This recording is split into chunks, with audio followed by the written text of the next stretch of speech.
అక్షర భిక్ష క్రింది పట్టికలో నున్న 9 గళ్లలో మనము వరుసగా మూడక్షరముల తెలుగు పదములను నిర్మించవచ్చును.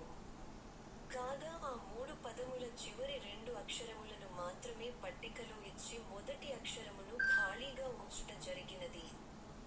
ఖాళీలలో ఉండవలసిన ఆ మొదటి అక్షరములేమిటో పట్టికకు ఇరువైపులా ఉన్న తెలుగు మరియు ఇంగ్లీష్ పదముల ఆధారముల ద్వారా కనుగొని 2 నిముషములలోగా పూరించండి. ఒకవేళ 2 నిముషములలోగా మీరు పూరించలేని ఎడల అటుపై మేము పూరించి సమస్యను పరిష్కరించగలము.